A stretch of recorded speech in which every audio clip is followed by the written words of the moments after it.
నమస్తే, welcome to మన TV special live show. ఈ రోజు మనం టెట్ ఎగ్జామ్స్ లో భాగంగా వికాస దశలు చైల్డ్ డెవలప్మెంట్ గురించి తెలుసుకుందాం. చైల్డ్ డెవలప్మెంట్ కి సంబంధించి మానవ జీవితాన్ని కొన్ని వివిధ దశలుగా విభజించారు. అయితే శిశువు వికాసం ఏ దశలో ఏ విధంగా ఉంటుంది తెలుసుకుందాం. దీని గురించి మరిన్ని వివరాలు మీకు అందించడానికి మనతో ఉన్నారు ఆర్ వెంకటరమణ గారు, డైట్ ఎక్స్పర్ట్. వారిని పరిచయం చేసుకుని డీటెయిల్స్ లోకి వెళ్దాం. నమస్తే అండి. నమస్తే మేడం. సార్, అంటే వికాస దశలోని శైశవ దశ గురించి, చిల్డ్రన్ ఏజ్ నుంచి ఒకసారి దాని గురించి వివరిస్తారు? Okay madam. ఈరోజు టెట్ ఎగ్జామ్లో భాగంగా మనం చైల్డ్ డెవలప్మెంట్లో ఒక తరగతి గదిలోకి ఉపాధ్యాయుడు వెళ్ళినప్పుడు ఉపాధ్యాయునికి విషయ పరిజ్ఞానం ఎంత ఉన్నా కానీ విద్యార్థికి అర్థమయ్యేటట్లు బోధించకుంటే, విద్యార్థుల యొక్క మనస్తత్వాన్ని అర్థం చేసుకోకుంటే తరగతి గదిలో ఎంత విషయ పరిజ్ఞానం ఉన్న ఉపాధ్యాయుడైనా ఫెయిల్ అవుతాడు. కాబట్టి ఉపాధ్యాయునికి విద్యార్థుల యొక్క మనస్తత్వం తెలిసి ఉండాలి. దీనికోసం మనము మానవ జీవితానికి సంబంధించిన వివిధ దశలు పరిశీలిద్దాం. దాంట్లో వికాస దశలకు సంబంధించి కొన్ని దశలుగా విభజించారు. దీంట్లో మొట్టమొదటి దశ శైశవ దశ. శైశవ దశ 0 నుంచి 2 సంవత్సరాల వరకు ఉంటుంది. అంటే ఒక శిశువు జన్మించినప్పటి నుంచి పుట్టినప్పటి నుంచి 2 సంవత్సరాల వరకు ఉండేదాన్ని శైశవ దశ అంటాం. ఈ శైశవ దశకు సంబంధించి మానవ జీవితంలో ఇది పునాది దశ అంటాం, బేస్ అంటాం. ఎందుకు అంటే తల్లి గర్భంలో ఉన్నప్పటి నుండే శిశువు వివిధ రకాల ప్రతిస్పందనలు గ్రహిస్తూ ఉంటాడు. అది మనకు సైకలాజికల్గా కూడా తెలుసు. మనకు ఇంతకుముందు రామాయణము, తర్వాత మహాభారతము ఇలాంటి వాటిలలో కూడా మనం వింటూ ఉంటాం. ఏం వింటూ ఉంటాము అంటే అభిమన్యుడు, మహాభారతం మనకు తెలుసు. అతని కడుపులో ఉన్న తల్లి గర్భంలో ఉన్నప్పుడే అతడు వివిధ రకాల తల్లి మాట్లాడుకునే సంభాషణలు వినడం జరిగింది. వీటికి సంబంధించి కూడా శైశవ దశకు సంబంధించి ఈ శైశవ దశ మానవ జీవితానికి పునాది అని చెప్తాను. ఏ విధంగా అంటే ఈ దశలో మొదటి 2 వారాలు అంటే పుట్టినప్పటి నుంచి 14 రోజుల వరకు దీన్ని మొదటి 2 వారాలు అంటాం. దీన్ని నవజాత శిశువు దశ అంటాం. చాలాసార్లు ఇది టెట్ ఎగ్జామ్లో అడగడం జరిగింది, డిఎస్సిలో కూడా అడిగాడు. ఏమని అడుగుతారంటే 0 to 14 days మధ్య ఉన్న పీరియడ్ని ఏమని చెప్తాము అంటాం. ఈ దశను ఏమంటామంటే నవజాత శిశువు దశ అంటాం. ఈ నవజాత శిశువు దశలో శిశువు ఏం చేస్తాడు అంటే ముఖ్యంగా పరిసరాలకు అడ్జస్ట్మెంట్ అవుతాడు. ఎందుకంటే అంతసేపు తల్లి గర్భంలో 9 మాసాలు తల్లి గర్భంలో ఉంటాడు. తల్లి గర్భం నుంచి బయటకు వచ్చిన శిశువు ఒకేసారి తల్లి గర్భంలో ఉన్న వాతావరణానికి బయట ఉన్న పరిస్థితికి తేడాలు ఉంటాయి. ఫర్ ఎగ్జాంపుల్ శీతోష్ణ స్థితి కూడా తల్లి గర్భం నుంచి బయటకు వచ్చిన శిశువు అడ్జస్ట్ కావాలి. అంటే తల్లి గర్భంలో ఉన్న టెంపరేచర్కి బయట జన్మించిన తర్వాత ఈ టెంపరేచర్కి అడ్జస్ట్ కావాలి. ఇది కూడా శిశువు సర్దుబాటు చేసుకుంటుంటాడు. అదేవిధంగా శ్వాస తీసుకోవడము మరియు అదేవిధంగా మలమూత్ర విసర్జన, ఆహార పదార్థాలు జీర్ణం చేసుకోవడము, ఇవన్నీ ఎక్కడి నుంచి అంటే అంతకుముందు తల్లి రక్షణలో ఉండేవాడు శిశువు. మరి ఇప్పుడు జన్మించిన తర్వాత ఇవన్నీ స్వతంత్రంగా నిర్వహించాలి. ఈ అలవాట్లన్నీ శిశువు స్వతంత్రంగా నిర్వహించాలి కాబట్టి అతడు సర్దుబాటు చేసుకోవాలి. కాబట్టి శైశవ దశలో, ఈ నవజాత శిశువు దశలో శీతోష్ణ స్థితికి, శ్వాస తీసుకోవడానికి, మలమూత్ర విసర్జనకు అన్ని ఇప్పుడు ఇంతకుముందేమో తల్లి మీద ఆధారపడే శిశువు ఇప్పుడు స్వతంత్రంగా నిర్వహించుకోవడానికి అలవాటు పడుతుంటాడు. నెక్స్ట్ అదేవిధంగా ఈ శైశవ దశకు సంబంధించిన దాంట్లో శరీర వికాసం ఏ విధంగా ఉంటుందో ఒకసారి పరిశీలిద్దాం. సాధారణంగా శిశువు జన్మించినప్పుడు ఎంత ఉంటాడు అంటే 18 నుంచి 20 అంగుళాల పొడవు ఉంటాడు. ఇది కూడా చాలాసార్లు కాంపిటేటివ్ ఎగ్జామ్లో అడిగాడు. శిశువు జన్మించినప్పుడు అతని యొక్క పొడవు ఎంత అని అంటాడు. 18 నుంచి 20 అంగుళాలు. తర్వాత అదేవిధంగా అతని యొక్క బరువు చూస్తే 6 నుంచి 8 పౌండ్లు అని చెప్తాం. సుమారుగా 3 కిలోగ్రాములు అని చెప్తుంటాం. ఈ విధంగా శిశువు జన్మించినప్పుడు అతని యొక్క బరువుని ఇది శారీరక వికాసంలో భాగంగా చూస్తాం. బరువు ఎక్కువ ప్రాబ్లమే, తక్కువ ప్రాబ్లమే. కాబట్టి డాక్టర్స్ పుట్టగానే చెక్ చేయడం జరుగుతుంది. అదే విధంగా శిశువు సంబంధించినవి కూడా ఒకవేళ ఏమైనా ప్రాబ్లమ్స్ ఉంటే మనకు తెలుసు, దాన్ని ఇంక్యుబులేటర్లో ఉంచుతూ ఉంటారు. ఈ విధంగా చేస్తుంటారు. మరి 1 సంవత్సరం వరకు శిశువు యొక్క బరువు ఎంత అవుతుంది అంటే దాదాపుగా 1 సంవత్సరము 2 సంవత్సరాల వరకు 10 కిలోగ్రాముల బరువు అవుతాడు శిశువు. పుట్టినప్పుడు 3 కిలోగ్రాములు, 2 నుంచి 3 కిలోగ్రాములు ఉన్న శిశువు బరువు 1 సంవత్సరం తర్వాత ఎంతకు చేరుకుంటాడు అంటే 10 కిలోగ్రాములకు చేరుకుంటాడు. అంటే శైశవ దశ పూర్తయ్యే నాటికి. అదేవిధంగా పిల్లల్ని మనం జనరల్గా అబ్జర్వ్ చేస్తుంటాం. అబ్జర్వ్ చేసినప్పుడు వాళ్ళలో ఏం అబ్జర్వ్ చేస్తాము అంటే 6 నుంచి 8 నెలల పిల్లలకి ఫస్ట్ ఒక దంతం వస్తుంది. ఒక దంతం 6 నుంచి 8 నెలల మధ్య కాలంలో వస్తుంది. కొద్దిమంది పిల్లలకు అది లేటుగా కూడా రావచ్చు. కానీ ఇక్కడ అదేవిధంగా కొద్దిమంది 6 నుంచి 9 నెలల మధ్యలో ఒక జత కొరుకు దంతాలు వస్తాయి. అంటే ఇది పిల్లల యొక్క శరీరాన్ని బట్టి, తల్లి యొక్క జీన్స్ని బట్టి, వాళ్ళ యొక్క తాత ముత్తాతలకు సంబంధించిన జీన్స్ మీద ఇది ఆధారపడి ఉంటుంది. కాబట్టి ఇక్కడ ఒక శిశువుకి త్వరగా రావచ్చు, మరొక శిశువుకి లేటుగా రావచ్చు. అదేవిధంగా 2 సంవత్సరాలకి ఏమవుతున్నాయంటే పై దవడలో 8 దంతాలు వస్తాయి, కింది దవడలో 8 దంతాలు, మొత్తం 16 దంతాలు వస్తాయి. దీన్నే మనం ఏం చెప్తుంటామంటే శిశువుకి ఇది పాలు తాగే వయసులో వస్తాయి కాబట్టి దీన్ని పాల దంతాలు అని చెప్తూ ఉంటాం. మనం జనరల్గా పాలదంతాలు అని చెప్తూ ఉంటాము. నెక్స్ట్ పాలదంతాల సంఖ్య ఎంత ఉంటుంది? ఇది చాలాసార్లు ఎగ్జామ్స్లో అడిగాడు. పాలదంతాల సంఖ్య 20 ఉంటుంది. అయితే శిశువు ఈ దశకు సంబంధించి ప్రధానమైన అంశం ఏంటి అంటే మెదడు పరిమాణం మెదడు అనేది ఎక్కువగా పెరుగుతుంటుంది. మెదడు పరిమాణంలో ఎక్కువగా పెరుగుతుంటుంది ఈ దశలో, శైశవ దశకు సంబంధించి. ఇది శారీరక వికాసానికి సంబంధించి. అదేవిధంగా పాలు త్రాగే వయసులో కాబట్టి వీటిని పాలదంతాలు అంటాము. మెదడు కూడా పెరుగుతుంటుంది. నెక్స్ట్ అదేవిధంగా ఈ దశ పూర్తయ్యే నాటికి శిశువు తల్లి పాలకు బదులుగా ప్రత్యామ్నాయ ఆహారాన్ని తీసుకోవడానికి ట్రై చేస్తుంటారు. మనందరికీ తెలుసు, ఒక 6 months వచ్చిన తర్వాత బేబీకి తల్లి పాలతో పాటు ఇతర ఆహారం ఇస్తూ ఉంటాం. అంటే ఇక్కడ శిశువుకి తల్లిపాలు సరిపోవు, పెద్దగా అవుతుంటాడు కాబట్టి శిశువుకు సంబంధించిన అన్ని ఆహార పదార్థాలు అందించడం కోసం ప్రత్యామ్నాయ ఆహార పదార్థాలు ఇక్కడ సిద్ధం చేస్తూ ఉంటాం. తల్లి పాలకు బదులుగా ప్రత్యామ్నాయ ఆహార పదార్థాలు ఇస్తారు. ఇది మొత్తము శారీరక అంశాలకు సంబంధించి. శారీరక అంశాల్లో మార్పు వచ్చిన తర్వాత శిశువుకు సంబంధించి మానసిక వికాసాల్లో కూడా కొన్ని మార్పులు వస్తాయి ఈ దశలో. దీనికి సంబంధించి శిశువు పుట్టినప్పుడు పూర్తిగా పరిపూర్ణమైన జ్ఞానం ఏముంటుందంటే స్పర్శ జ్ఞానం అంటాం. ఎందుకు అంటే శిశువు జన్మించినప్పుడు మన యొక్క జ్ఞానేంద్రియాలు, ఈ 5 జ్ఞానేంద్రియాల్లో ఎక్కువ శిశువు జన్మించగానే అభివృద్ధి చెందిన జ్ఞానేంద్రియం ఏంది అంటే చర్మం మాత్రమే అభివృద్ధి చెందుతుంది. మిగతా జ్ఞానేంద్రియాలు అంత ఉండవు. ఫర్ ఎగ్జాంపుల్ అదేవిధంగా అంటే ఇక్కడ అర్థం ఏంది అంటే మొట్టమొదట శిశువు జన్మించినప్పుడు అభివృద్ధి చెందే పరిపూర్ణమైన జ్ఞానేంద్రియం ఏంది అంటే చర్మం అంటాం. ఈ చర్మం కాబట్టే శిశువు ఏం చేస్తాడంటే ఏ విషయానికైనా స్పర్శ ద్వారా మాత్రమే తెలుసుకుంటుంటాడు. ఈ దశలో తల్లిని స్పర్శించి తల్లి అని గుర్తుపట్టడము, మిగతా వాళ్ళ స్పర్శ తాకితే కాదు అనుకుంటుంటాడు. ఈ విధంగా శిశువు అదేవిధంగా జ్ఞానేంద్రియ వికాసం కూడా ఇక్కడ అభివృద్ధి చెందుతూ ఉంటుంది. జ్ఞానేంద్రియ వికాసం కూడా శైశవ దశలో అభివృద్ధి చెందుతుంటుంది. అదేవిధంగా రంగుల మధ్య భేదం అనేది ఇక్కడ గుర్తిస్తాడు. ఎప్పుడు గుర్తిస్తాడు అంటే శిశువు పుట్టగానే గుర్తించాడు. ఇంకొక విషయం ఏంటి అంటే శిశువు జన్మించగానే సరిగా అభివృద్ధి చెందని అవయవం ఏది అని అప్పుడప్పుడు అడుగుతుంటాడు. ఏంటిదంటే దృష్టి అనేది, కన్ను అనేది ఉంటుంది కానీ శిశువుకి అంత అభివృద్ధి చెందదు పుట్టగానే. పుట్టిన తర్వాత 3-4 monthsకి మనం చూస్తుంటాం జనరల్గా రంగుల్ని శిశువు గుర్తుపడుతూ ఉంటాడు. ఎరుపు, పసుపు అంటే ఎల్లో, రెడ్, గ్రీన్ ఇట్లాంటి కలర్స్ని కూడా ఐడెంటిఫై చేస్తుంటాడు. అదేవిధంగా తల్లిని కూడా 3-4 months తర్వాత మాత్రమే ఐడెంటిఫై చేస్తాడు. అంతకుముందు ఎవరి దగ్గరికైనా శిశువు వెళ్తాడు. 3-4 months తర్వాత మాత్రం. ఎందుకు అంటే ఇక్కడ రంగుల మధ్య భేదాన్ని గుర్తిస్తుంటాడు.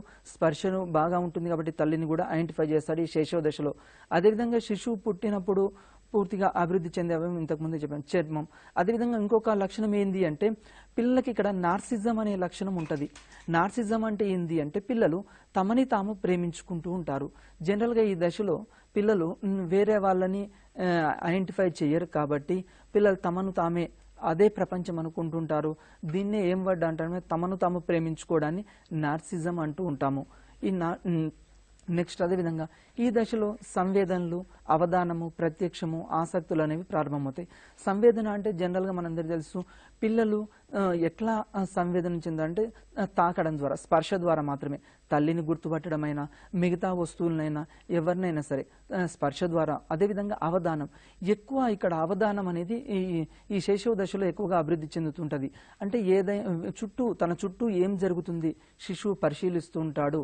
అవధాన శక్తి అనేది ఇక్కడ నుంచే ప్రారంభమవుతుంది. అదేవిధంగా ప్రత్యక్షం అనేది ఈ దశలో ఉండదు, ఇప్పుడే స్టార్ట్ అవుతుంది.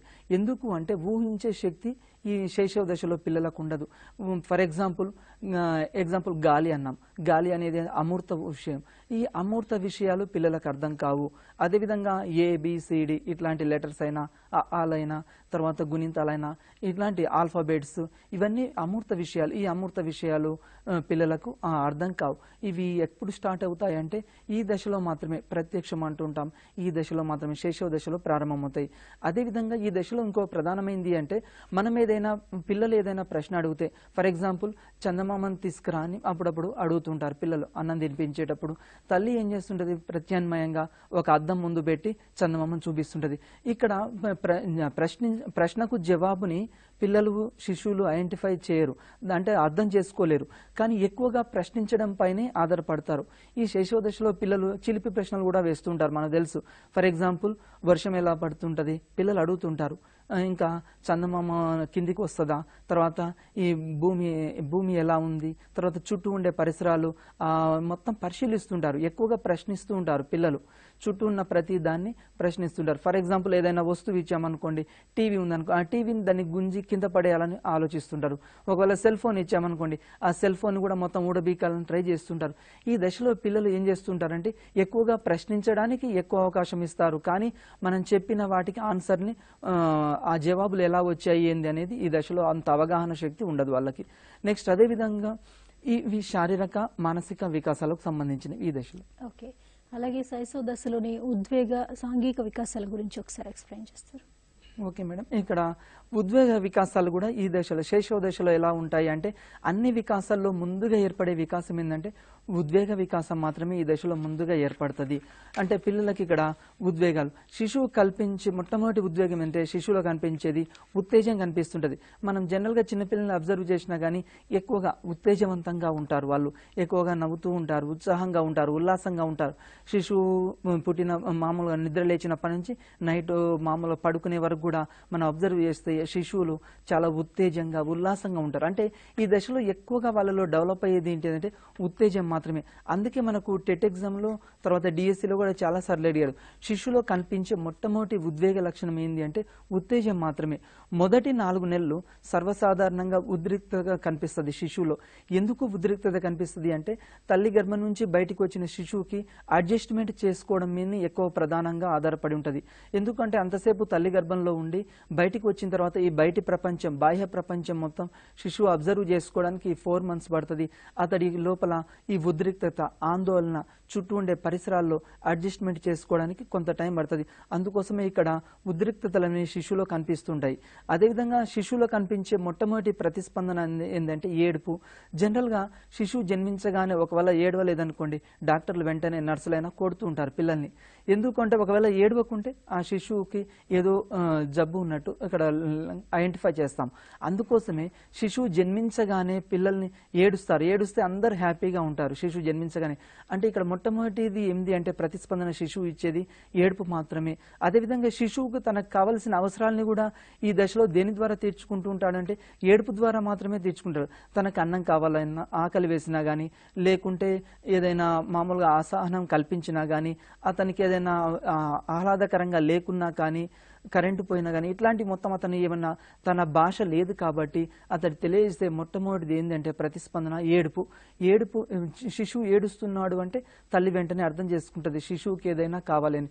అందుకోసమే శిశువులో మొట్టమొదటి ఇక్కడ కనిపించే ప్రతిస్పందన ఏంటంటే ఏడుపు అని చెప్తాం. అదేవిధంగా ఈ దశలో ఉద్వేగాల్ని వేరొక ఉద్దీపన ద్వారా అదృశ్యం చేయవచ్చు. ఫర్ ఎగ్జాంపుల్, పిల్లలు మనము అన్నం తినిపిస్తుంటుంది మదర్. అన్నం తినిపించేటప్పుడు సెల్ ఫోన్ కావాలని ఏడుస్తున్నాడు అనుకోండి. ఒకవేళ తల్లి సెల్ ఫోన్ ఇస్తే ఆ పిల్లవాడు అన్నం తినడు. కాబట్టి ఆ సెల్ ఫోన్ని నుంచి దృష్టి మరలించాలి అంటే తల్లి ఏం చేస్తుంది, బయటికి చూపించి, ఆకాశం వైపు చూపించి, చందమామ రావే, జాబిల్లి రావే అటువైపు చూపిస్తుంది. అంటే ఇక్కడ ఉన్న ఉద్దీపన్ని వేరే ఉద్దీపనకు మళ్ళిస్తూ ఉంటారు. ఈ దశలో మనం కూడా చిన్నప్పుడు చూస్తుంటాం పిల్లలకి, చిన్న పిల్లలకి ఫర్ ఎగ్జాంపుల్ వాళ్ళు ఏదైనా ఒక వస్తువు కావాలని ఏడుస్తున్నారు అనుకోండి, వెంటనే చాక్లెట్ ఇస్తా, బిస్కెట్ ఇస్తా అని మీరు అతని యొక్క ఉద్దీపన్ని ఒక ఉద్దీపన నుంచి మరి ఒక ఉద్దీపనకు మారవడం ద్వారా శిశువు యొక్క ఉద్దీపనలు ఇక్కడ మార్చవచ్చు, ఒక ఉద్దీపన నుంచి మరొక ఉద్దీపనకు. ఉదాహరణకు అదేవిధంగా బంతి కోసం ఏడుస్తున్నాడు ఒక అబ్బాయి అనుకుందాం. బంతి కోసం ఏడుస్తుంటే మనకు ఆ బాల్ మంది కాదనుకోండి, ఇవ్వడం మనకి ఇష్టం లేకుంటే అటిపండు చూపించి ఏడుపు మాన్పించవచ్చు. అదేవిధంగా ఈ దశలో కోపం, భయం, కుతూహలం, సంతోషం, ప్రేమ ఇట్లాంటివి కూడా శిశువు కనిపిస్తుంటాడు. శైశవ దశలో ప్రధానంగా శిశువు లోపల ఏమి డెవలప్ అవుతుంటే కోపం ఇక్కడ నుంచే డెవలప్ అవుతుంది, భయం, కుతూహలం, సంతోషం. ఎగ్జామ్లో మనకు టెట్ ఎగ్జామ్లో ఈ బిట్ కూడా అడగవచ్చు. ఏ దశలో కోపం, భయం, కుతూహలం, సంతోషం, ప్రేమ ఇట్లాంటివి కనిపిస్తుంటాయండి. శైశవ దశ నుంచి మాత్రమే ఇవి ప్రారంభమవుతూ ఉంటాయి.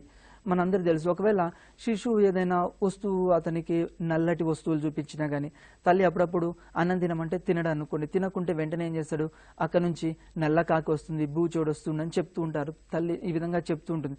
దీని ద్వారా అతని లోపల భయము, కోపము, కుతూహలం ఇట్లాంటివి కూడా ఉద్వేగాలు కనిపిస్తూ ఉంటాయి. అదేవిధంగా సాంఘిక వికాసాన్ని ఈ దశలో పరిశీలిద్దాం. సాంఘిక వికాసం మొట్టమొదటిగా తల్లి నుండి ప్రారంభమవుతుంది. ఎందుకంటే మొట్టమొదటి గురువు ఎవరు అంటే మనకు కూడా తెలుసు, మాతృదేవో భవ, పితృదేవో భవ, ఆచార్య దేవో భవ అని చెప్తాం. మొట్టమొదటి మనకు గురువు ఎవరంటే తల్లి మాత్రమే. ఆ తర్వాత తండ్రి, ఆ తర్వాత చుట్టూ ఉండే ఫ్రెండ్స్, తర్వాత గురువులు. అందుకోసమే శిశువు తన యొక్క సాంఘిక వికాసం ఎక్కడి నుంచి నేర్చుకుంటాడు అంటే ఎవరితోటి ఏ విధంగా ప్రవర్తించాలి అంటే తల్లి నుంచి మాత్రమే శిశువు నేర్చుకుంటాడు. తల్లి ఏ విధంగా ఉంటే పిల్లలకు అదే విధమైన భాష వస్తుంది, అదే విధమైన ఉచ్చారణ వస్తుంది. తల్లి ఒకవేళ ఎలాంటి డ్రెస్సెస్ వేసుకుంటే పిల్లలు కూడా అలానే వేసుకుంటారు. అంటే ఇక్కడ మొట్టమొదటి సాంఘిక వికాసానికి సంబంధించింది ఏంటంటే తల్లి నుంచి మాత్రమే అని మనం చెప్తూ ఉంటాం.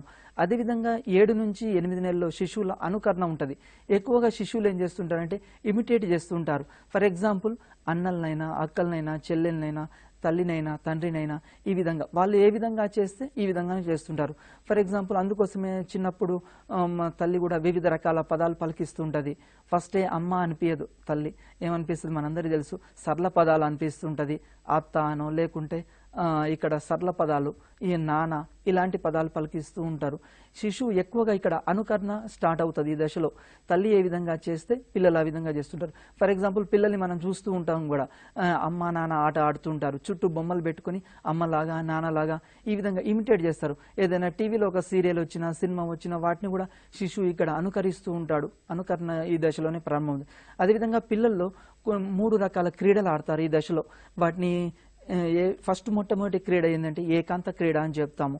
ఇది ఏకాంత క్రీడ అనేది 1.5 సంవత్సరాల నుంచి 2 సంవత్సరాల మధ్యలో ఉంటుంది. ఏకాంత అంటే ఈ దశలో పిల్లలు శిశువుకి మనం ఆట వస్తువులు కనుక ఇస్తే ఆట వస్తువులు ఒంటరిగా ఆడుకుంటాడు. పక్కన ఉన్న అక్కతోటో, అన్నతోటో, చెల్లెతోటో ఆడుకోడు, ఒంటరిగా ఆడుకుంటాడు. పక్కింటి పిల్లలతో కూడా ఆడుకో.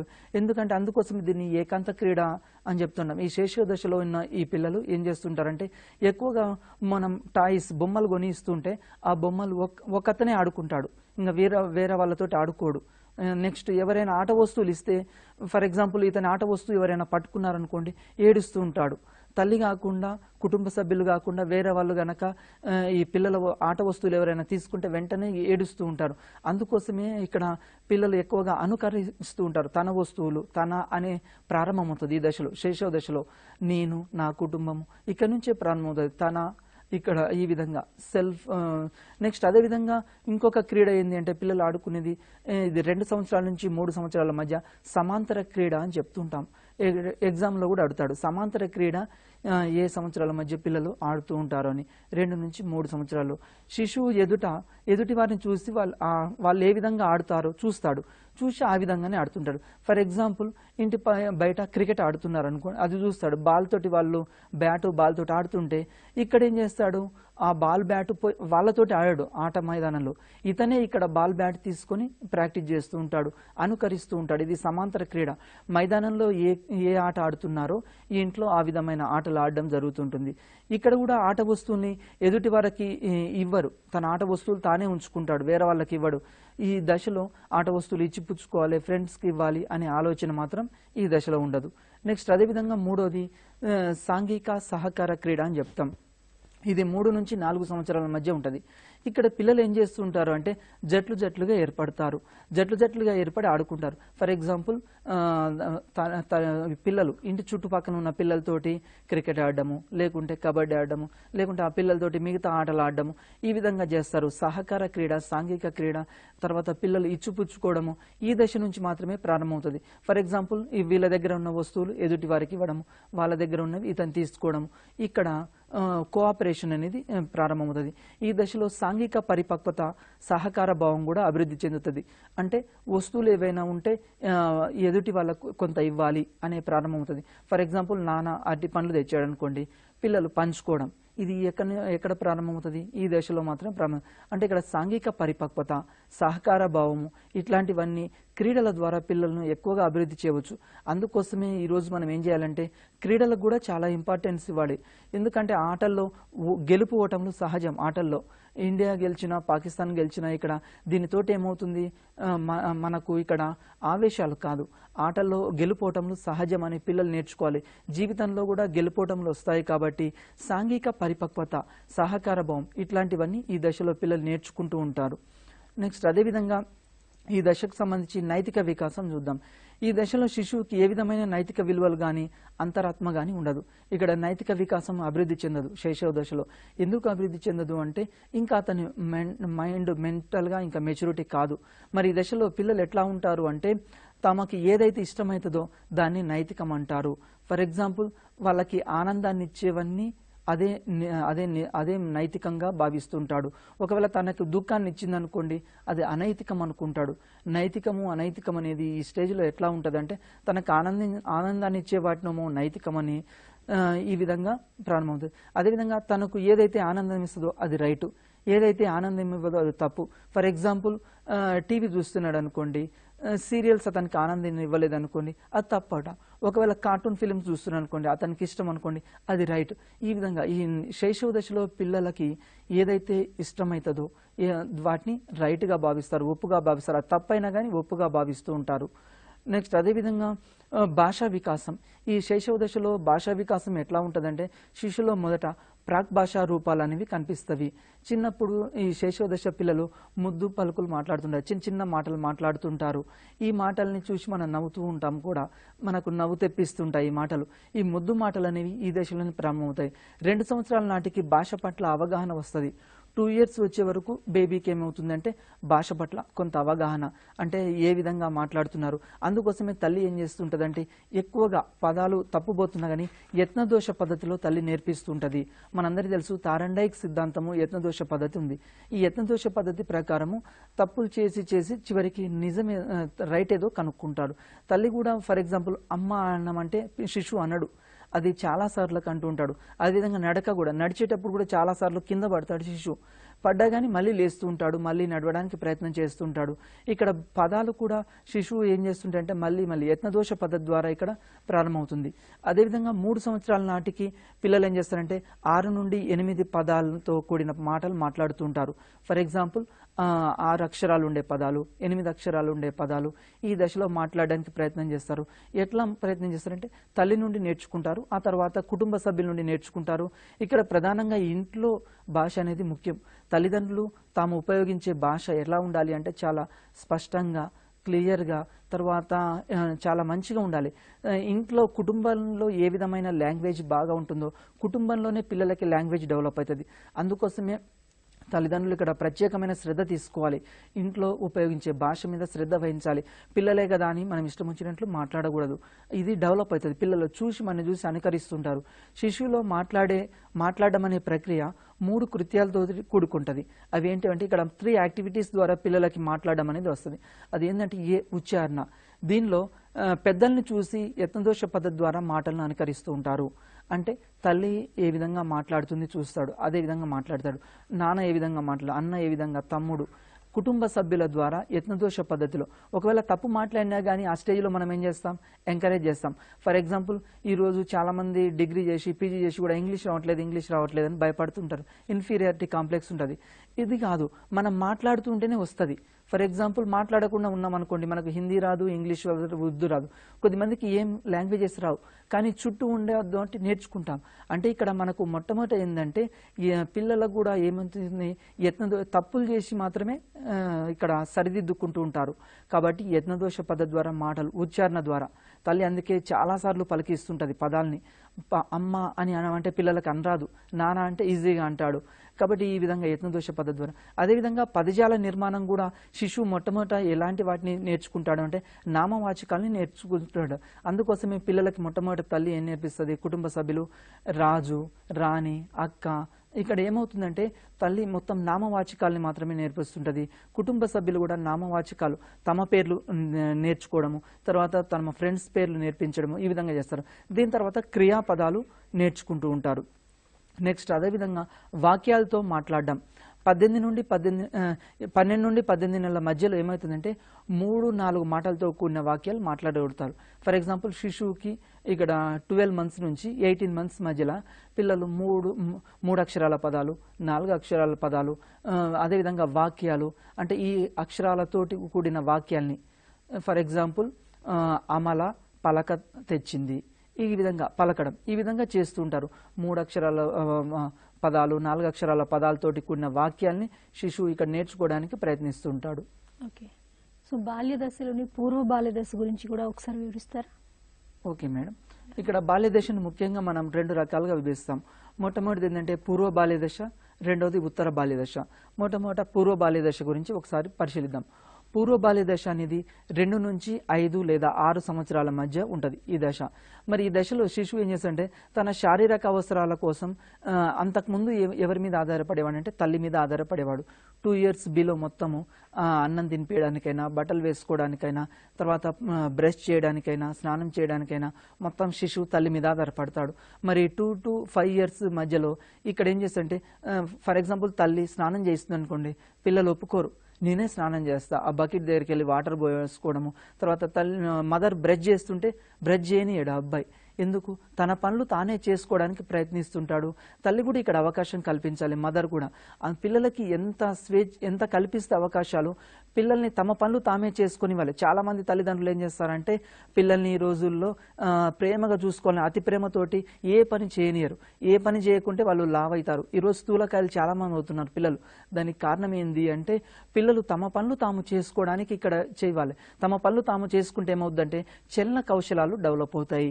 చేతులకి కాళ్ళకి పని తోటి అంటే ఫింగర్స్ మూమెంట్, తర్వాత చేతులు కాళ్ళు బాగా ఆడిస్తారు. అందుకోసమే ఈ దశలో పిల్లలు తమ పనులు తాము చేసుకోవడానికి ఎక్కువగా ప్రయత్నం చేస్తూ ఉంటారు. దీన్ని కూడా ప్రోత్సహించాలి మనం. అదేవిధంగా ఈ దశలో ఏమవుతుందంటే నియమిత విద్యకు ముందు దశ అంటాం. ఫర్ ఎగ్జాంపుల్ 2 to 5 ఇయర్స్ అంటే స్కూల్కి వెళ్ళరు, ఇంకా బిఫోర్ స్కూల్కి అంటే స్కూల్కి వెళ్ళకుండా ఈ దశలో దీన్ని ఎగ్జామ్లో ఇంకో విధంగా కూడా వెళ్ళవచ్చు. దీన్నే పూర్వ బాల్య దశ అంటాం. Child is the father of man అంటాం. ఇది ఎవరు షేక్స్పియర్ చెప్తాడు. ఏమంటాడంటే ఇక్కడ పూర్వ బాల్య దశ అని ఈ దశను చెప్తూ ఉంటాం మనం. నెక్స్ట్ అదేవిధంగా పూర్వ బాల్య దశను ఇంకా వివిధ రకాల పేర్లు ఉన్నాయి.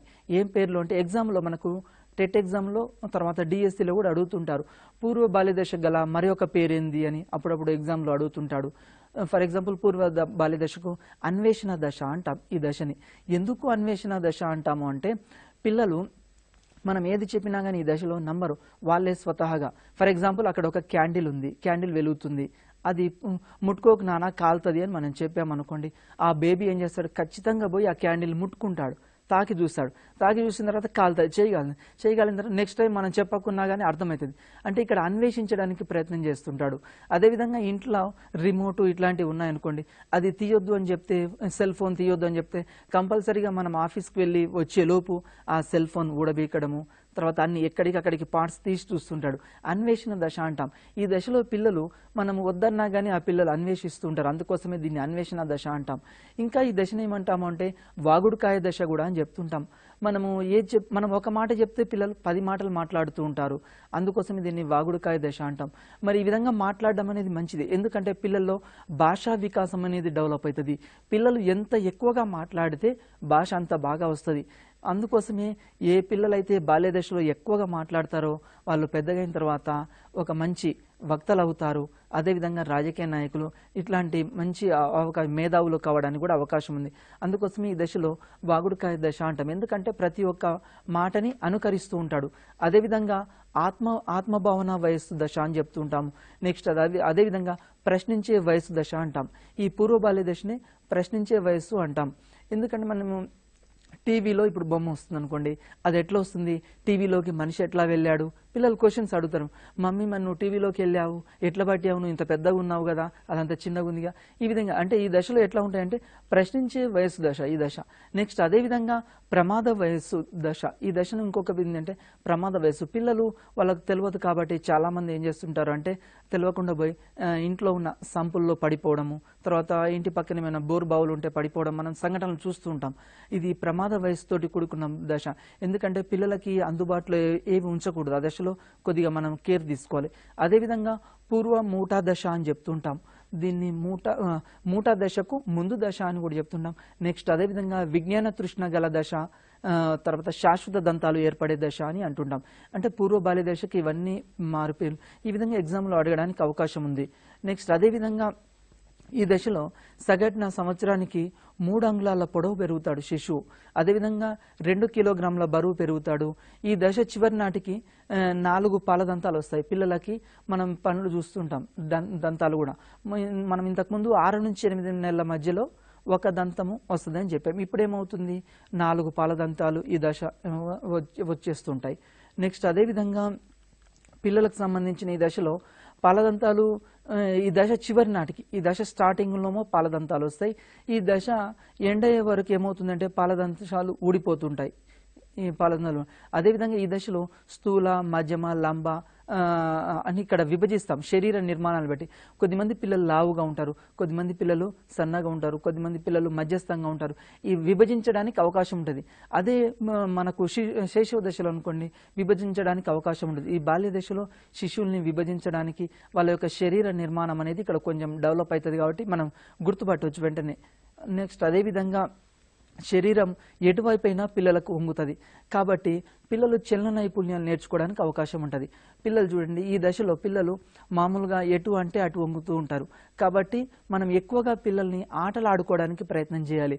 కానీ చాలామంది తల్లిదండ్రులు ఏం చేస్తున్నారంటే పాఠశాలకు పంపించడానికి ప్రయత్నం చేస్తారు. 5 years బిఫోర్ ముందు ఏం చేస్తారు, పిల్లల్ని మామూలుగా ప్లే స్కూళ్ళకు పంపిస్తుంటారు. ఆ విధంగా చేయొద్దు. ఎందుకు చేయొద్దు అంటే పిల్లలకి ఎక్కువ స్వేచ్ఛ ఇవ్వాలి, చుట్టూ ఉన్న ప్రపంచాన్ని అర్థం చేసుకోవాలి. ఫర్ ఎగ్జాంపుల్ బయట వదిలిపెట్టారనుకోండి, పక్షులు ఏ విధంగా ఉన్నాయి, జంతువులు ఏ విధంగా ఉన్నాయి, తర్వాత చెట్లు ఏ విధంగా పెరుగుతున్నాయి, పరిసరాలని అర్థం చేసుకోవడానికి ఎక్కువ అవకాశం లభిస్తుంది ఎప్పుడు 5 years ముందు. అందుకోసమే ఈ దశలో పిల్లల యొక్క శరీరం ఎటు అటే అంటూ వంగుతుంది కాబట్టి వాళ్ళ లోపల చలన నైపుణ్యాలు అభివృద్ధి చెందడానికి అవకాశం ఉంది. ఫర్ ఎగ్జాంపుల్ ఈ దశలో పిల్లలతోటి మనం బొమ్మలు గీయించవచ్చు, అదేవిధంగా గుండ్రంగా రాయడానికి ప్రయత్నించవచ్చు, అదేవిధంగా చతుర్విధ ప్రక్రియలు చేయడానికి కూడిక, తీసివేత ఇట్లాంటివి కూడా, డ్యాన్సింగ్, స్కిప్పింగ్, వాకింగ్, అథ్లెటిక్స్. ఇక్కడ మెయిన్ మనం ఏంటంటే పిల్లలకు ఎక్కువగా స్వేచ్ఛనివ్వాలి. ఎక్కువగా స్వేచ్ఛనిస్తే వాళ్ళు ఏం చేస్తుంటారంటే చలన నైపుణ్యాలు అభివృద్ధి చెందడానికి అవకాశం ఉంది. వాళ్ళు ఆడుతూ ఉంటారు, పాడుతూ ఉంటారు, వాళ్ళకి పూర్తి స్వేచ్ఛ ఇవ్వాలి. అందుకోసమే ఈరోజు చాలా స్కూళ్ళు కూడా ప్లే స్కూల్స్గా మార్చడానికి ప్రయత్నం చేస్తుంటారు. ఈ ప్లే స్కూళ్ళలో వాళ్ళు ఇచ్చే ట్రైనింగ్ ఏంటంటే పిల్లలకి చలన నైపుణ్యాలు, వాళ్ళ పనులు వాళ్ళు చేసుకోవడానికి అవకాశం కల్పిస్తారు. ఇంటి దగ్గర మనం కూడా ఆ అవకాశం కల్పించాలి. తల్లి ప్రతి మదర్ ఏం చేస్తుంటుంది, డ్రెస్ వేయడము, షూ వేయడము అట్లాంటివి చేస్తుంది. కానీ అట్లా చేయొద్దు. పిల్లల్ని చేసుకోవడానికి అంటే వాళ్ళంతలో వాళ్ళు వేసుకోవడానికి మనం ఇక్కడ ఎక్కువ అవకాశం కల్పించాలి. అదేవిధంగా శైశవ దశలో శారీరక వికాసం వేగంగా పెరుగుతుంటుంది. ఈ దశలో మానసిక వికాసం కూడా ఇక్కడ వేగంగా పెరుగుతుంటుంది. ఈ దశలో శారీరక వికాసంతో పాటు మానసిక వికాసం రెండు ఈ దశలో వేగంగా పెరుగుతాయి. ఈ దశలో పిల్లలకి ఏమవుతుందంటే ఎక్కువగా పరిశీలిస్తూ ఉంటారు. పరిశీలన శక్తి అనేది ఎక్కువగా డెవలప్ అవుతుంది. ఈ దశలో ఏ వస్తువు చూసినా కానీ అది ఎందుకు, ఏమిటి, ఎలా అని ప్రశ్నిస్తుంటారు. మనం ఏది చూపించినా కానీ ఎందుకు ఇలా జరుగుతుంది, ఏమిటి, ఎలా. ఫర్ ఎగ్జాంపుల్ రైస్, బియ్యం ఉంటాయి ఇంట్లో, అన్నం, ఈ అన్నము చెట్లకు కాస్తుందా, రైస్ ఎట్లా వస్తుంది, పిల్లలకు తెలియదుగా ప్రశ్నిస్తూ ఉంటారు. ఈ విధంగా ప్రశ్నించడము, ఆలోచన, వివేచన ఇవన్నీ ఈ దశలోనే డెవలప్ అవుతూ ఉంటాయి.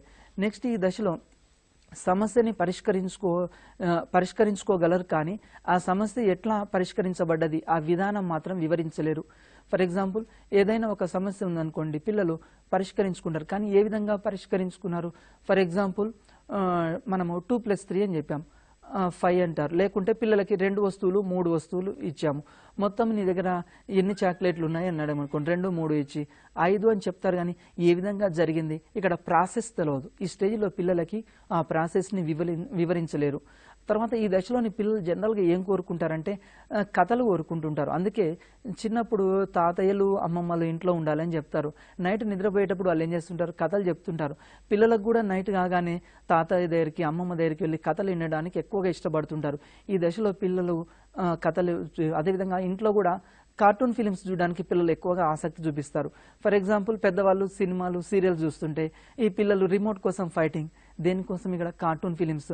పిల్లలకి ఈ దశలో కార్టూన్ ఫిలిమ్స్ పట్ల, కథల పట్ల ఎక్కువ ఇంట్రెస్ట్ ఉంటుంది, ఎక్కువ అభిరుచి ఉంటుంది.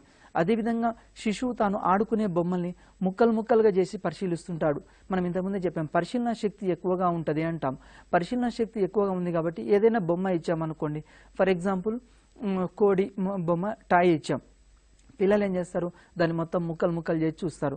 ఎందుకు చూస్తారంటే దాని లోపల ఏముంది తెలుసుకోవాలని. అందుకోసమే దీన్ని అన్వేషణ దశ అని, విజ్ఞాన తృష్ణ దశగా అని కూడా చెప్తూ ఉంటారు.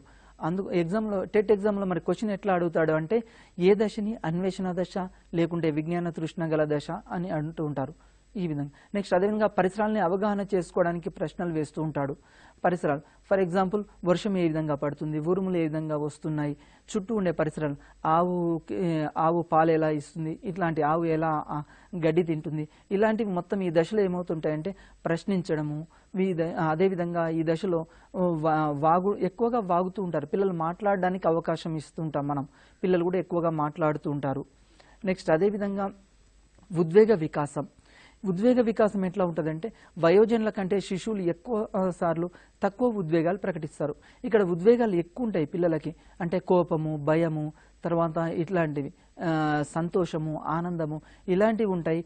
వయోజనుల కంటే అంటే పెద్దవాళ్ళ కంటే శిశువులు ఎక్కువ సార్లు తక్కువ ఉద్వేగాలు, అంటే పెద్దవాళ్ళంత కోపం ఉండదు, పెద్దవాళ్ళంత సంతోషం ఇక్కడ ప్రకటించలేరు, కానీ ఎక్కువ సార్లు ప్రకటిస్తూ ఉంటారు. ఈ దశలో ఉద్వేగాలు తీవ్రంగా తరచుగా వస్తుంటాయి. వీళ్ళతోటి వ్యవహరించడం కూడా కష్టమే. అందుకోసమే చిన్నపిల్లలతోటి మనము వ్యవహరించేటప్పుడు చాలా జాగ్రత్తగా ఉండాలి. వాళ్ళతోటి వ్యవహరించేటప్పుడు వాళ్ళకు ఉద్వేగాలు ఎక్కువ వస్తుంటాయి కాబట్టి మనం ఇక్కడ ఆ విధంగా. నెక్స్ట్ అదేవిధంగా అసూయ, ఈర్ష ఈ దశలోనే ప్రారంభమవుతుంది. లాస్ట్ టైం టెట్లో ఈ బిట్ అడిగాడు, అసూయ, ఈర్ష ఏ దశలో ప్రారంభమవుతుంది అని అడుగుతాడు. ఈ బాల్య దశలోనే ప్రారంభమవుతుంది ఇక్కడ అసూయ, ఈర్ష అని. ఎందుకంటే తమ వస్తువులు వేరే వాళ్ళకి ఇచ్చామనుకోండి, ఇక్కడ అసూయ పడుతూ ఉంటారు పిల్లలు. వాళ్ళకు సంబంధించిన వస్తువులు ఏవి ఇతరులకు ఇవ్వడానికి వాళ్ళు ఇష్టపడరు. అదేవిధంగా ఈర్ష, ఫర్ ఎగ్జాంపుల్ తండ్రి ఒక కొత్త డ్రెస్ తీసుకొచ్చాడు అనుకోండి అక్కకు, వెంటనే చెల్లె ఏడుస్తూ ఉంటుంది. ఇక్కడ అసూయ, ఈర్ష కూడా ఈ దశలో ప్రారంభమవుతుంది. అదేవిధంగా లింగపరంగా పిల్లలు ఉద్వేగ ప్రకటనలో భేదాలు ప్రారంభమవుతాయి. ఫర్ ఎగ్జాంపుల్ ఈ దశలో ప్రతికూల ఉద్వేగాలు ఏర్పడకుండా చూడాలి. అనగా ధనవంతుడు తన గొప్పతనాన్ని ప్రదర్శించకూడదు. ఫర్ ఎగ్జాంపుల్ లింగపరమైన భేదాలు ఈ దశలో అంటే ఆడ మగ, ఆడవాళ్ళు మదర్ ఏం పని చేస్తుంది, నాన్న ఏం పని చేస్తున్నాడు, ఈ దశలో కొన్ని ప్రతికూల ప్రభావాలు కూడా ఏర్పడడానికి అవకాశం ఉంది. అవి ఏర్పడకుండా తల్లిదండ్రులు చర్య తీసుకోవాలి, ఉపాధ్యాయులు కూడా గమనిస్తుండాలి. ఫర్ ఎగ్జాంపుల్ బాగా ధనవంతులు అనుకోండి, మనకు డబ్బు బాగా ఉంది, ఇలాంటి ఆహం అనేది పిల్లల్లో డెవలప్ చేయకూడదు, అది డెవలప్ చేయకుండా చూసుకోవాలి. నెక్స్ట్ అదేవిధంగా తల్లిదండ్రులు తమ ప్రేమను ఇతరులకు పంచినా కానీ, తమ దగ్గర లేని వస్తువుల్ని ఇతరుల దగ్గర ఉన్నా కానీ ఈ దశలో పిల్లలు ఎక్కువగా ఈర్షకు గురవుతారు. ఫర్ ఎగ్జాంపుల్ మా ఇంట్లో ఇద్దరు ఉన్నారు, అన్న చెల్లె ఉన్నారనుకోండి, అన్నకి ఏదైనా వస్తువు ఇచ్చి చెల్లెకి ఇవ్వలేదనుకోండి, వెంటనే తల్లిదండ్రుల మీద కోపం పెంచుకుంటారు పిల్లలు. కాబట్టి చాలా జాగ్రత్తగా ఉండాలి. అదేవిధంగా ఈ దశలో పిల్లలకి తెచ్చిన వస్తువులు ఇతరులకి పంచినా కానీ ఏడుస్తూ ఉంటారు. ఫర్ ఎగ్జాంపుల్ ఎక్కువ చాక్లెట్లు, తక్కువ చాక్లెట్లు ఇచ్చినా కానీ పిల్లలు ఏడుస్తుంటారు. ఒకళ్ళకి ఒక బొమ్మ తీసుకొచ్చి ఇంకొకళ్ళకి వేరే బొమ్మ తెచ్చామనుకోండి ఏడుస్తుంటారు. అసూయ, ఈర్ష అనేది ఈ దశలో ప్రారంభమవుతుంది. నెక్స్ట్ అదేవిధంగా సాంఘిక వికాసం. ఇక్కడ వయసుతో పాటు సాంఘిక సంబంధాలు కూడా పెరగడం ఈ దశలో ప్రారంభమవుతుంది.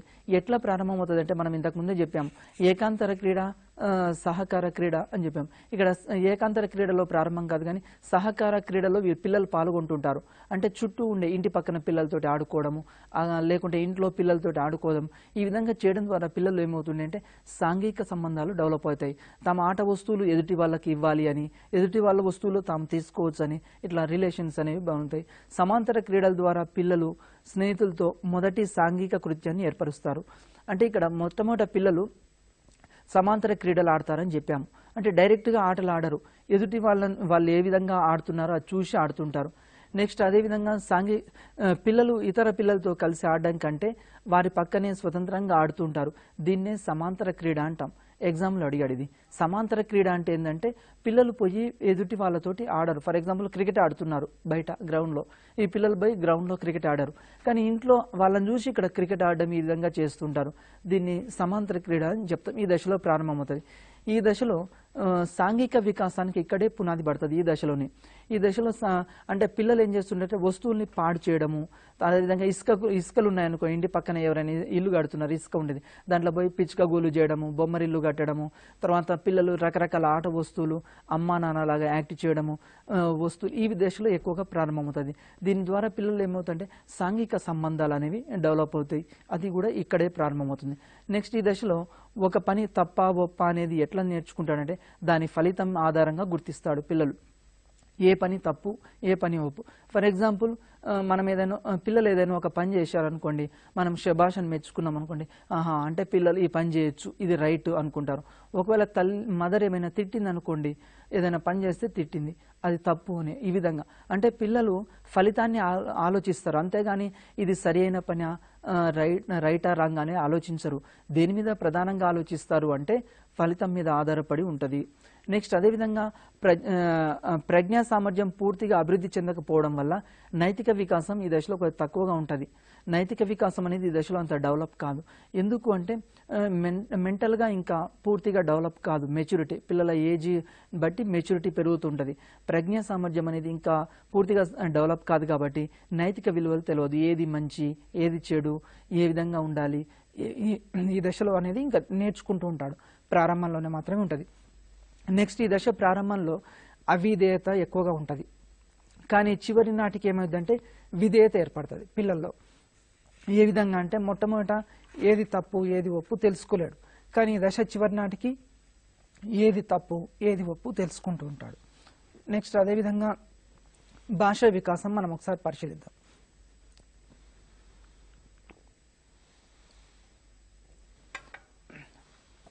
ఈ దశలో నామవాచకము, క్రియ వంటి భాషా భాగాలు నేర్చుకుంటారు పిల్లలు. ఫర్ ఎగ్జాంపుల్ పిల్లలు మనందరూ తెలుసు, ఫస్ట్ వాళ్ళ పేరు వాళ్ళు నేర్చుకోవడము, తర్వాత ఇంట్లో ఉన్న వాళ్ళ పేర్లు నేర్చుకోవడము, అదేవిధంగా క్రియాపదాలు ఆటలు ఆడడము, పాటలు పాడడము, వీటి ద్వారా పిల్లలు ఏం చేస్తుంటారంటే మొట్టమొదట నామవాచక పదాలు, ఆ తర్వాత క్రియాపదాలు ఇవి నేర్చుకుంటుంటారు. ముందుగా 6 పదాలు ఉపయోగించి తర్వాత 8 పదాలు ఉపయోగించి వీటితోటి వాక్యాలు చేస్తుంటారు. వాక్యాలు ఉపయోగించిన ఫస్ట్ అక్షరాల తర్వాత పదాలు, అక్షరాలు 2 అక్షరాల పదాలు, 3 అక్షరాల పదాలు, వీటి తర్వాత ఇక్కడ వాక్యాలు ఒకే లైన్ ఉండే వాక్యాలు, 2 లైన్లు ఉన్న వాక్యాలు, 3 లైన్లు ఉన్న వాక్యాలు, ఈ విధంగా సరళ పదాలను ఉపయోగించి తర్వాత గుణిత పదాలు ఈ విధంగా నేర్చుకుంటుంటారు పిల్లల భాషను. నెక్స్ట్ అదేవిధంగా భాష నేర్చుకున్న తర్వాత ఏదో ఒకటి అవలీలగా మాట్లాడుతూ ఉంటారు. కావున ఈ దశను వాగుడుకాయ దశ అంటాం. పిల్లలు అంతకుముందేమో భాష నేర్చుకోరు, కానీ ఈ దశకి ఏమైంది, భాష నేర్చుకుంటారు కాబట్టి పిల్లలు ఏదో ఒకటి ఊరికి తల్లిదండ్రులతోటి మాట్లాడుతుంటే వీళ్ళు కూడా ఏం చేస్తారు, తమ పిల్లల్ని ఎప్పుడు బడికి పంపించాలి అని ఆలోచిస్తుంటారు. ఏదైనా హాలిడే వచ్చిందనుకోండి, సండే, ఎప్పుడు స్కూల్కి పంపించాలి అంటే ఇక్కడ ఏమవుతుందంటే పిల్లలు ఎక్కువగా మాట్లాడుతుంటారు. మరి మాట్లాడడం అనేది మంచిదే, పిల్లల యొక్క భాష అనేది డెవలప్ అవుతుంది. దీన్ని బేస్ చేసుకుని ఉపాధ్యాయులుగా మనం ఏం చేయాలి అంటే తరగతి గదిలో పిల్లలతోటి ఎక్కువగా మాట్లాడించాలి. తరగతి గదిలో ఉపాధ్యాయుడు తక్కువ మాట్లాడుతూ పిల్లలతోటి ఎక్కువ మాట్లాడించాలి. తర్వాత నూతన పదాలను మనం వాళ్ళతోటి పలికిస్తూ ఉండాలి. పిల్లలు ఇంటి దగ్గర కొన్ని పదాలు నేర్చుకొని వస్తారు, కానీ ఆ పదాలు కాకుండా ఇంకా నూతన పదాలని ఉపాధ్యాయులుగా మనం ఏం చేస్తూ గమనించాలి, వాటిని ఏ విధంగా పలకాలి ఈ విధంగా నేర్పిస్తూ ఉండాలి తరగతి గదిలో. అదేవిధంగా ఇది బాల్య దశకు సంబంధించి. నెక్స్ట్ అదేవిధంగా ఉత్తర బాల్య దశ అంటే మనకి ఇంకా 5 నిమిషాలే మిగిలి ఉంది కాబట్టి ఉత్తర బాల్య దశ వరకు చెప్పుకొని ఆపుకుందాం. Okay madam. నెక్స్ట్ దీని తర్వాత ఉత్తర బాల్య దశ గురించి చూద్దాం. బాల్య దశ 2 రకాలు అన్నాం. ఈ రెండోది ఏంటి అంటే ఇక్కడ ఉత్తర బాల్య దశ. ఇది 5 లేదా 6 సంవత్సరాల నుంచి 12 సంవత్సరాల మధ్య ఉంటుంది. ఈ దశలో అంటే 5 నుంచి 6 సంవత్సరాల నుంచి 5 లేదా 6 సంవత్సరాల్లో ప్రారంభమై 12వ సంవత్సరం వరకు ఈ ఉత్తర బాల్య దశ ఉంటుంది. ఈ దశను మనము ఏమంటామంటాం, దీనికి కూడా రకరకాల పేర్లు ఉన్నాయి. ఒకటి దీన్ని పాఠశాల దశ అంటాం. మనకు ఎగ్జామ్లో అడుగుతాడు ఏ దశను పాఠశాల దశ అంటారు. ఇది ఇలా చాలాసార్లు అడిగాడు, టెట్ ఎగ్జామ్లో అడిగాడు. ఏ దశను అంటే ఇక్కడ ఉత్తర బాల్య దశను.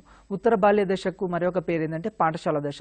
ఎందుకు పాఠశాల దశ అంటే 5 years కంప్లీట్ అయ్యి 6వ సంవత్సరం వస్తుంది కాబట్టి మనము స్కూల్కి పంపిస్తాం, కాబట్టి ఈ స్టేజ్ని ఫస్ట్ పాఠశాల దశ అని చెప్పుకుంటాం.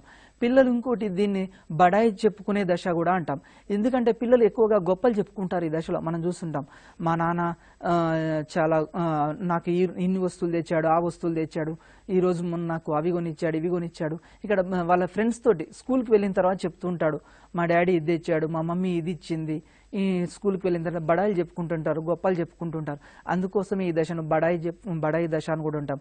నెక్స్ట్ అదేవిధంగా మూటా గ్యాంగ్ దశ అంటాం. ఎందుకు మూటా గ్యాంగ్ దశ అంటామంటే స్కూల్కి వెళ్తారు, స్కూల్కి వెళ్ళిన తర్వాత పిల్లలు గ్రూప్స్గా అవుతారు. ఫర్ ఎగ్జాంపుల్ ఫ్రెండ్స్ గ్రూప్స్ కడతారు, ఆ గ్రూప్ తోటి పిల్లలు తిరుగుతారు, మిగతా గ్రూపులతోటి పిల్లలు తిరగారు. వాళ్ళకి అక్కడికి పోయిన తర్వాత వీళ్ళు మా ఫ్రెండ్స్, వాళ్ళు మా ఫ్రెండ్స్, ఇక్కడ మూటా గ్యాంగ్ దశ ఏర్పడుతుంది. అదేవిధంగా లింగ భేదాలు కూడా ఈ దశలో కనిపిస్తాయి. అంతకుముందేమో అబ్బాయిలు అమ్మాయిలు అందరు కలిసి, బాయ్స్ గర్ల్స్ కలిసి ఉండేవాళ్ళు. కానీ స్కూల్కి వెళ్ళిన తర్వాత ఏమవుతుంది, బాలురు ఒక పక్క కూర్చోవడము, గర్ల్స్ ఒక పక్క కూర్చోవడము, ఈ విధంగా బాయ్స్ గర్ల్స్ సపరేట్ అవుతుంది. పిల్లల్లో కూడా లింగ భేదాలు ఇక్కడ నుంచే స్టార్ట్ అవుతాయి, కనిపిస్తుంటుంది. నెక్స్ట్ అదేవిధంగా శారీరక వికాసం ఏ విధంగా చూద్దాం. భౌతిక వికాసం చాలా తక్కువ, అనగా ఈ దశలో శారీరక వికాసం తక్కువ వేగంతో ఉంటుంది. అంటే ఏంటంటే ఈ దశలో శారీరక వికాసం అనేది కొంచెం తక్కువగా డెవలప్ అవుతుంది, అంటే తొందరగా పెరగదు. మరి ఏం డెవలప్ అవుతుంది అంటే ఈ దశలో కండరాలు కణజాలం కంటే కొవ్వు కణజాలం వేగంగా పెరుగుతుంది.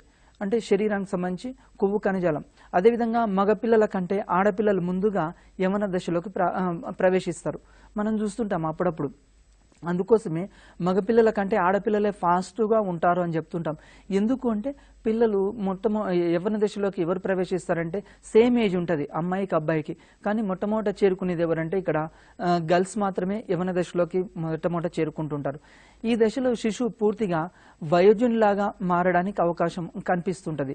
అదేవిధంగా ఈ దశలో సంఘ సంస్కృతిని అనుసరించి ఆటల్లో లింగ భేదాలు కనిపిస్తాయి. అంటే ఫర్ ఎగ్జాంపుల్ మన సొసైటీని బట్టి ఆటలు ఆడుతుంటారు.